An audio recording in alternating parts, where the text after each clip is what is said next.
Hello बच्चों, आइए इस प्रश्न को देखते हैं। एक निषेचित भ्रूण कोश में अगुणित, द्विगुणित और त्रिगुणित संरचनाएं हैं। विकल्प ए सहायक कोशिकाएं, युग्मनज व प्राथमिक भ्रूणपोष केंद्रक। विकल्प बी सहायक कोशिकाएं, प्रतिव्यासांत कोशिकाएं व ध्रुवीय केंद्रक। विकल्प सी प्रतिव्यासांत कोशिकाएं, सहायक कोशिकाएं व प्राथमिक भ्रूणपोष केंद्रक। या विकल्प डी सहायक कोशिकाएं, ध्रुवीय केंद्रक व युग्मनज। इस प्रश्न की जो मुख्य अवधारणा है, मुख्य अवधारणा वह है भ्रूण कोश। भ्रूण कोश जो होता है उसे मादा युग्मकोद्भिद भी कहा जाता है। भ्रूण कोश जो होता है यह मादा युग्मकोद्भिद है, यह मादा युग्मकोद्भिद होता है।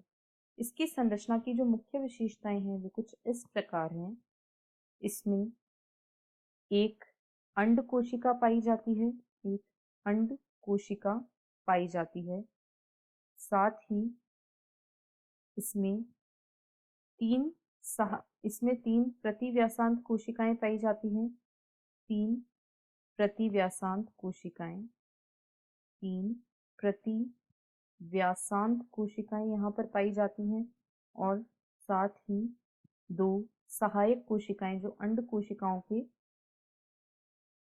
दोनों तरफ पाई जाती है। दो सहायक कोशिकाएं यहाँ पर होती हैं, दो सहायक कोशिकाएं, तथा केंद्र में दो केंद्रक या दो ध्रुवीय केंद्रक होते हैं और एक कोशिका जिसे केंद्रीय कोशिका कहा जाता है यह पाई जाती है।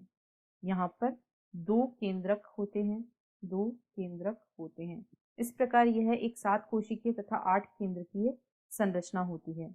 अब जब निषेचन होता है तो उसके फलस्वरूप दो नर युग्मक जो होते हैं, एक अंड कोशिका से जुड़ता है तथा एक जो होता है वह इस केंद्रीय कोशिका से जुड़ता है। एक नर युग्मक अंड कोशिका से तथा एक केंद्रीय कोशिका से जुड़ता है। जब अंड कोशिका से नर युग्मक जुड़ता है तो इसके फलस्वरूप युग्मनज का विकास होता है।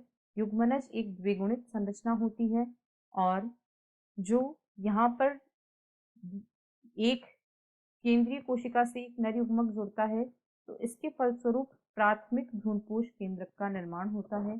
इसके फलस्वरूप प्राथमिक भ्रूणपोष केंद्रक का निर्माण होता है जो आगे चलकर भ्रूणपोष में विकसित होता है। और यह एक त्रिगुणित संरचना होती है क्योंकि यहाँ पर 3 केंद्रकों का संलयन हो रहा है, एक नर युग्मक और 2 केंद्रीय कोशिका के केंद्रक।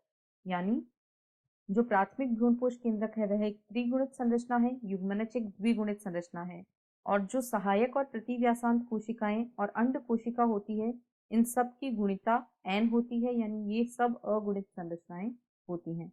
अब यदि प्रश्न के अनुसार देखें तो निषेचित भ्रूण कोश में जो अगुणित संरचना होती है, सहायक कोशिका एक अगुणित कोशिका होती है, द्विगुणित कोशिका युग्मनज है तथा त्रिगुणित कोशिका एक प्राथमिक भ्रूणपोष केंद्रक होता है। यानी विकल्प ए इस प्रश्न का सही उत्तर है। बी में यदि देखा जाए तो जो प्रतिव्यासांत कोशिकाएं होती हैं वे द्विगुणित नहीं होती हैं और ध्रुवीय केंद्रक त्रिगुणित नहीं होता है। साथ ही सी में जो सहायक कोशिकाएं दी गई हैं वे भी द्विगुणित नहीं होती हैं और डी में युग्मनज त्रिगुणित नहीं होता है। इसलिए शेष सभी विकल्प गलत हैं। आशा है आपको प्रश्न समझ आया होगा। धन्यवाद।